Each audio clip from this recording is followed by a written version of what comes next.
Hola, soy Pia Volgemot, editora creativa y periodista en Cambio.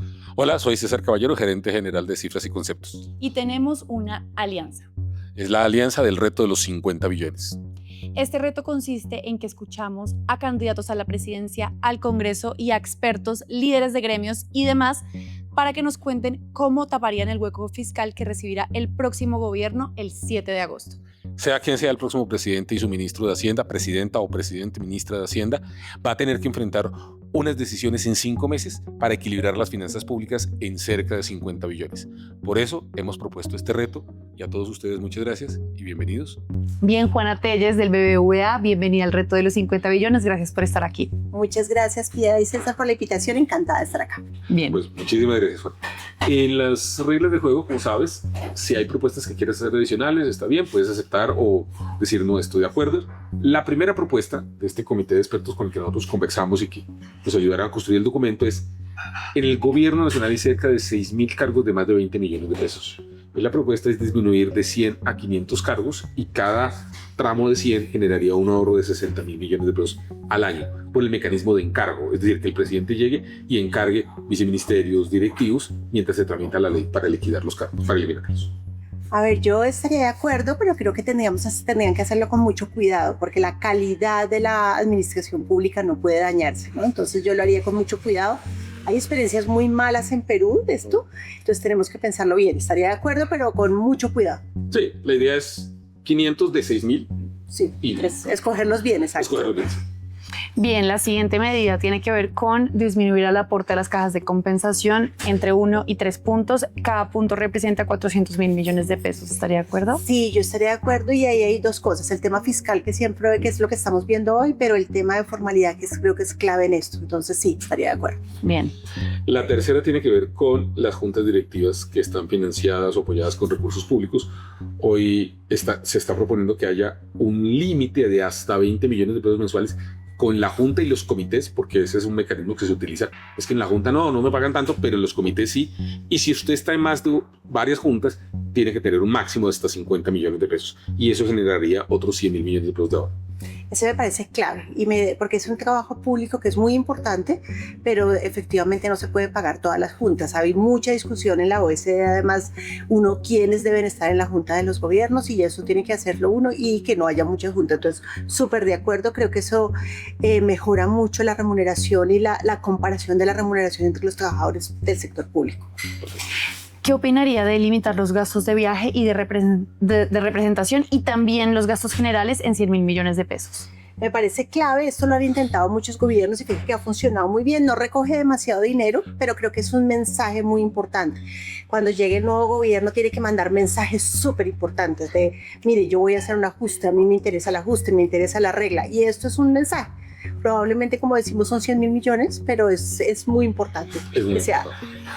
El quinto que sale de personas que te precedieron en esta conversación y es la eliminación del Ministerio de la Igualdad y fusionarlo, pues digo, no funcionarlo, sino asumir esas funciones desde el Departamento de Prosperidad Social. Y solo la disminución de los cargos de funcionamiento serían un ahorro de 400.000 millones de euros. Súper de acuerdo, y yo no pararía ahí. Yo creo que el nuevo gobierno viene con muchos retos fiscales y lo sabemos, y por eso estamos haciendo este programa.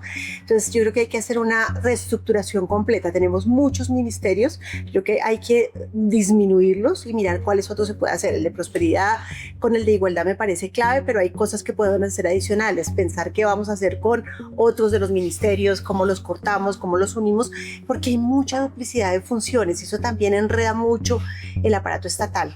Yo creo que eso es clave, de tratar de pensar si cierra 1, 2, 3, 4 ministerios muy rápido.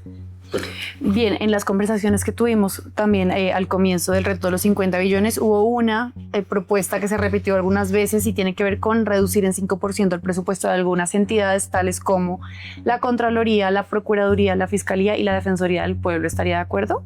Yo creo que sí, esto es pensar un poco como lo hace el sector privado, ¿no? Es hacer unos ajustes muy rápidos que generen eficiencia muy rápido. Si a uno le ponen el reto de que tiene que bajar 5% sus gastos, tiene que hacer eficiencias donde hay un poquito de grasa. Normalmente en todas las entidades hay grasa, tanto en el sector privado como en el sector público. Y en este caso seguro hay grasa en muchas de estas entidades. Entonces yo lo haría más allá de esas grandes, pero también pensar en unas chiquitas para ampliarlo, para quitar esa grasa que esté por ahí. Perfecto.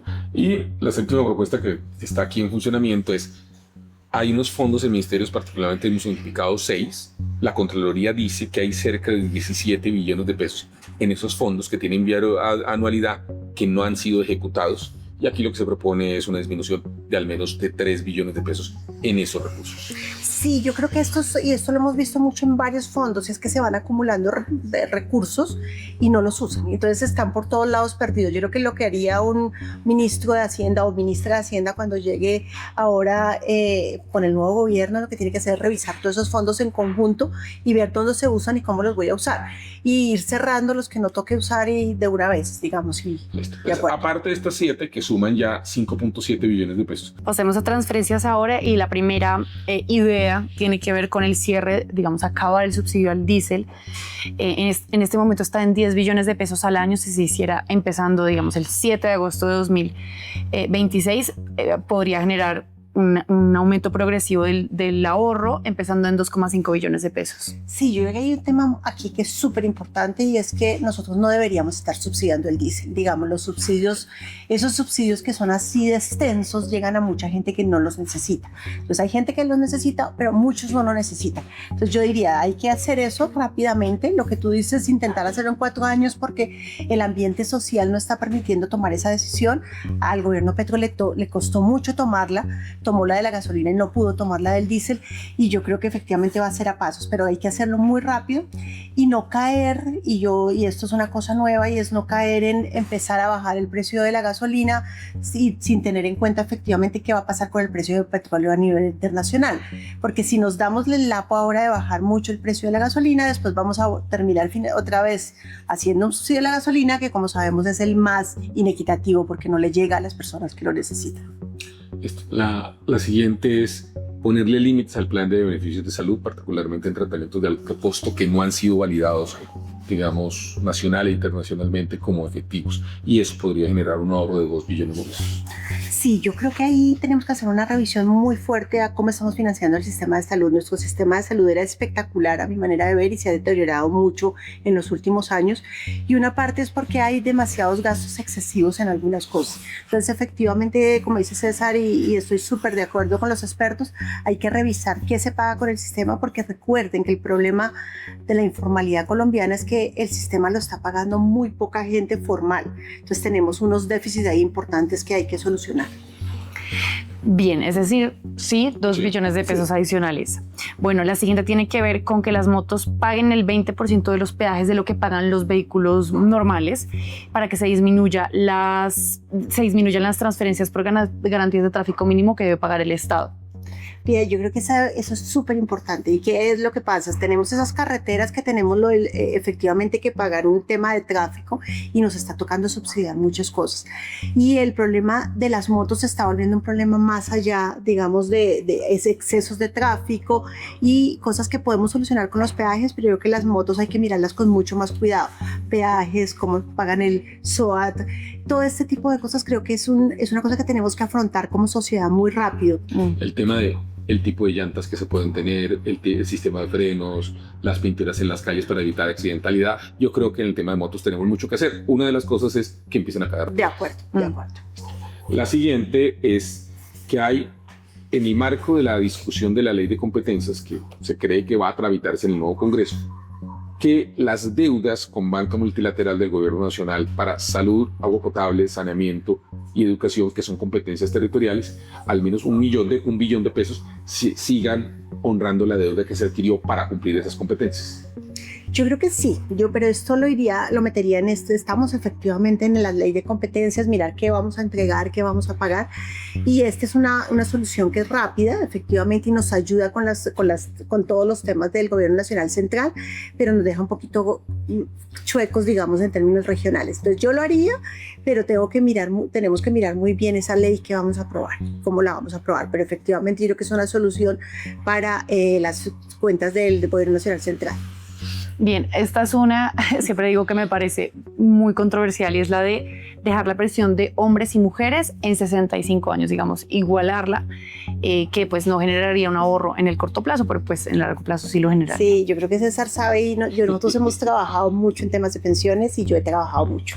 Y no te imaginas, Pía, lo que es pararte como mujer a decir que sí, que nos tienen que subir la edad de pensión a nosotras, que 57 no es la edad de pensión ideal, y que las mujeres tienen que tener una edad de pensión mayor. Eso es dificilísimo, pero yo estoy convencida que hay que hacerlo, porque además, y obviamente ese es un tema fiscal acá en este momento, pero es también un tema de trabajo para la mujer. Yo he trabajado mucho eso, y el hecho de que tengamos esos niveles de pensión a edades tan bajas hacen que no nos quieran en el mercado laboral en cierto momento. Entonces yo creo que esto hay que hacerlo rápido, igualarlo y subirlo. Además nos estamos muriendo, las mujeres tienen una esperanza de vida altísima en este momento en Colombia.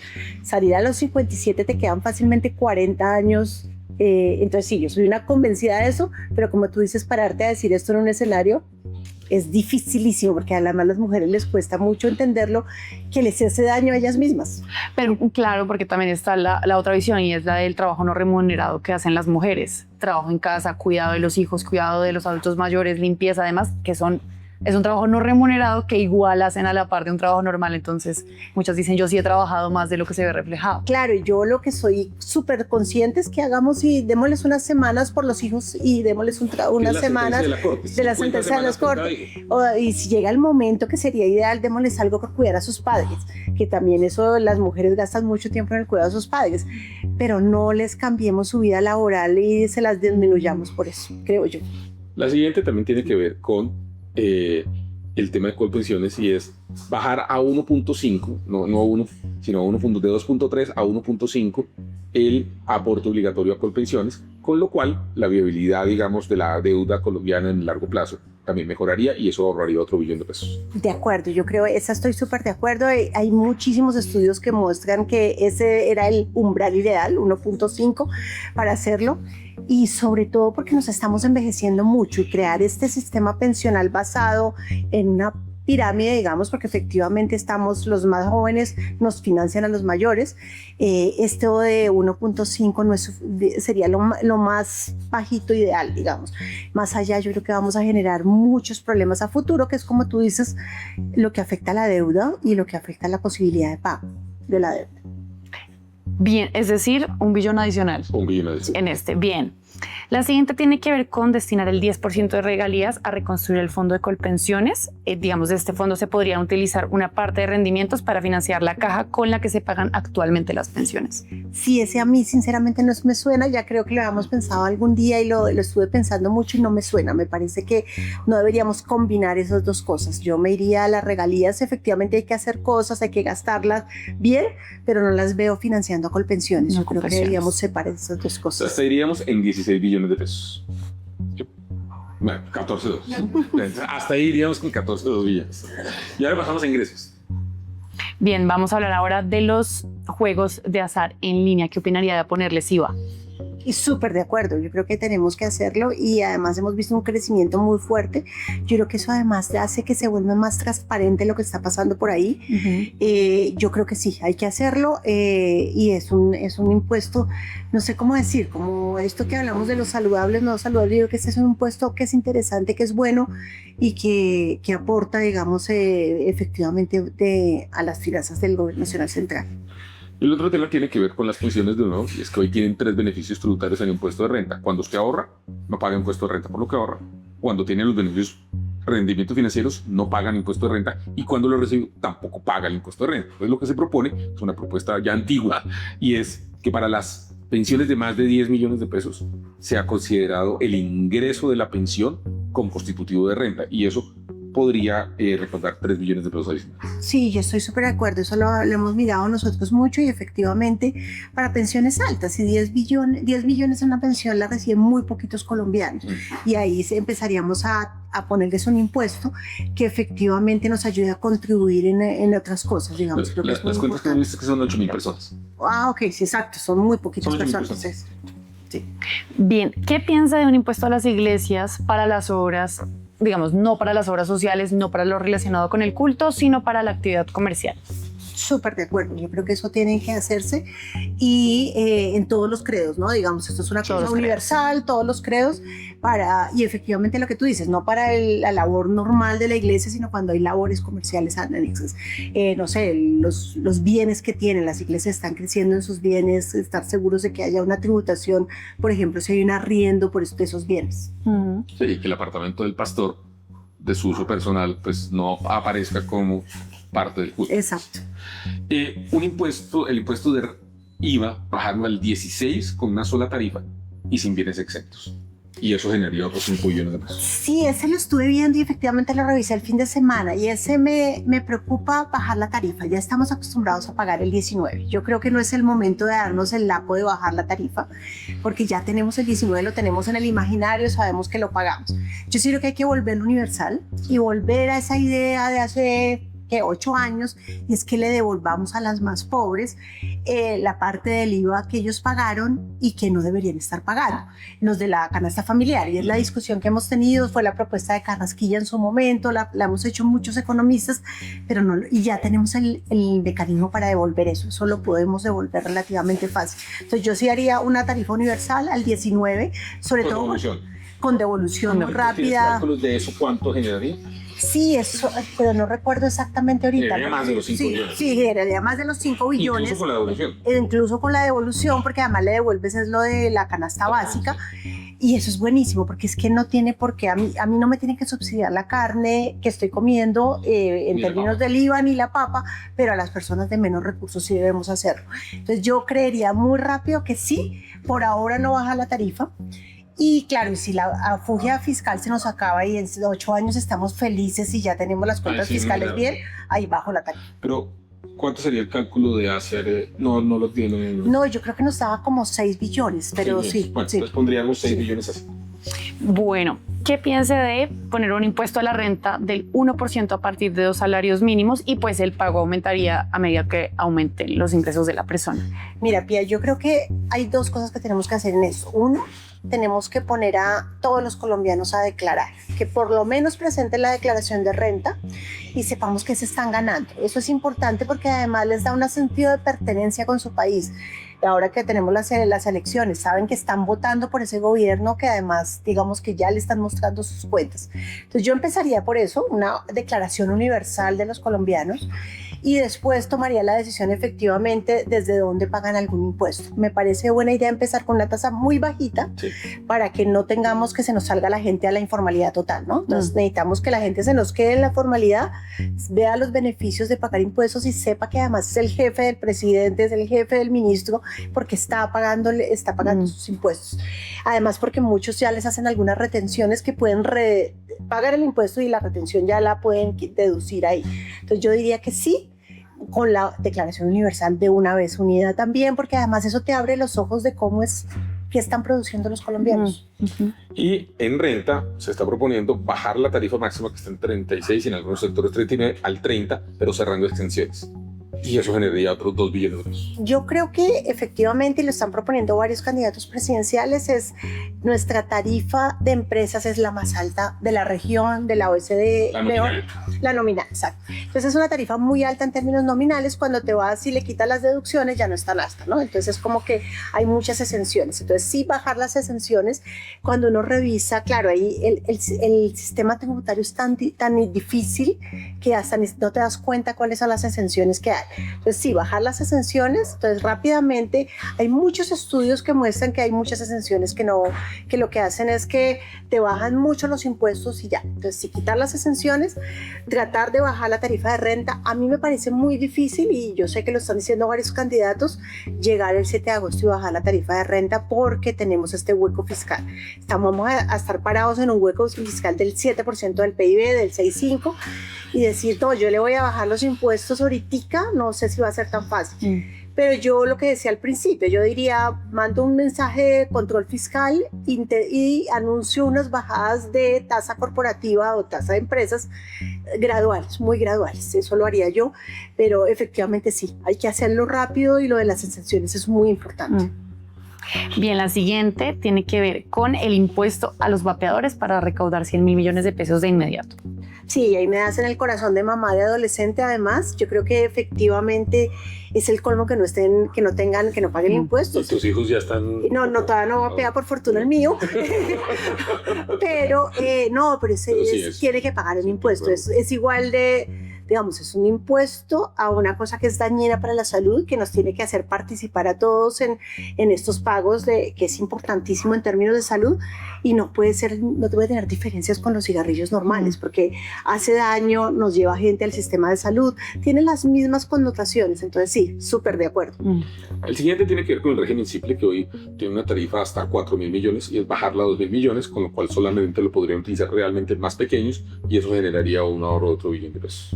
Un ingreso adicional. Sí, me encanta, y porque además yo creo que la salida para Colombia con esas empresas tan chiquitas, el aparato empresarial de nosotros es el 80% son pymes, pero no hemos logrado que ese simple funcione. Hemos hecho varios intentos y cuando yo voy y miro las cifras, todavía son muy pocas empresas que están ahí. Entonces yo diría sí. Y hay muchas profesiones liberales que se meten por ahí o sea, médicos, abogados, contadores que se meten por ahí y que tienen unas facturaciones muy importantes. Exacto, y que no es lo que queríamos hacer. Lo que quería hacer era el simple escoger la peluquería del barrio, en general el gimnasio pequeño, ese tipo de cosas, y cobrarles sus impuestos, y eso hace que volvemos a la misma, lo que habíamos visto antes, que se formalicen, que paguen un impuesto bajo, que sea fácil, que no tengan que tener un contador súper especializado, porque eso genera mucho ruido.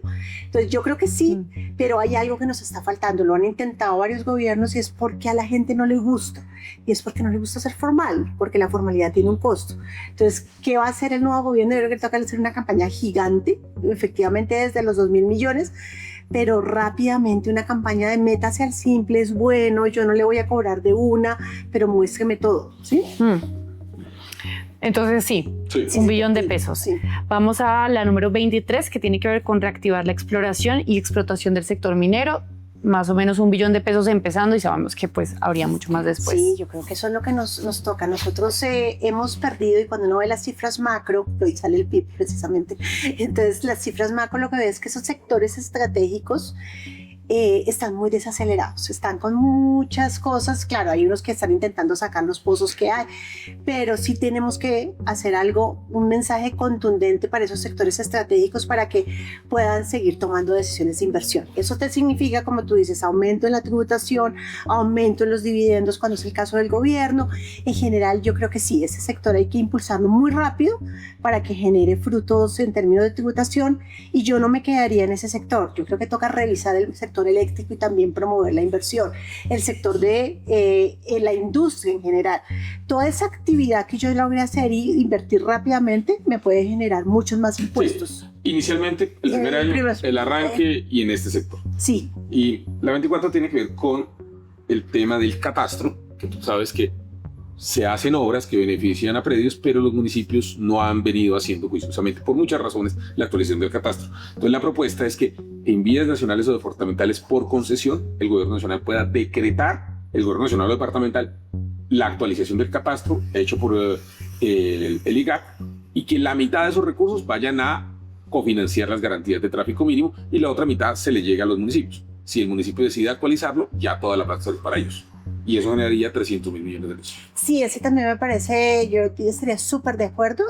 Yo no sé si debería ser mitad o un poquito más de que reciba la nación, pero claro, hay muy poquitos municipios chiquitos juiciosos, ¿no? Porque hay algunos que lo están haciendo y lo están haciendo muy bien, pero no hemos podido llegar a todos los municipios, entonces, y hay los consejos de los municipios para las cosas, entonces efectivamente hay que dar un poder más grande para que pueda tomar esas decisiones. Estamos en 35.6. Estamos en 35.6 y el reto es llegar a los 40, a los 50. Y hay una que es el comodín, que es el presupuesto de inversión. El cálculo que estamos estimando es que el gobierno del presidente Petro va a presentar un presupuesto de inversión de 120 billones de pesos para el 2027.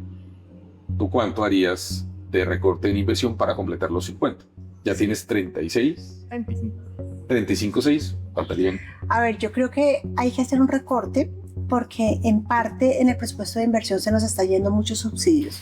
Yo creo que hay que entender muy bien que en esa cuenta de inversiones hay muchas cosas que no son inversión realmente. Son inversión social, diría uno, pero no deberían estar ahí. Porque ¿qué necesitamos en el presupuesto de inversión? Lo que genere crecimiento potencial y crecimiento futuro. Eso es lo que debería estar haciendo el gobierno en este momento. Y acompañando al sector privado, no sé, con concesiones, 4G, 5G, 6G, todo ese tipo de cosas. Entonces yo diría que sí se puede recortar esos 120 por lo menos en 10% y mirar, recortar los que son más subsidios, o sea, que lo que son inversiones, 12 billones más. Entonces tendríamos 48. 47. 47.6. Sí, perfecto. Bien. ¿Listo? Gracias, Juana.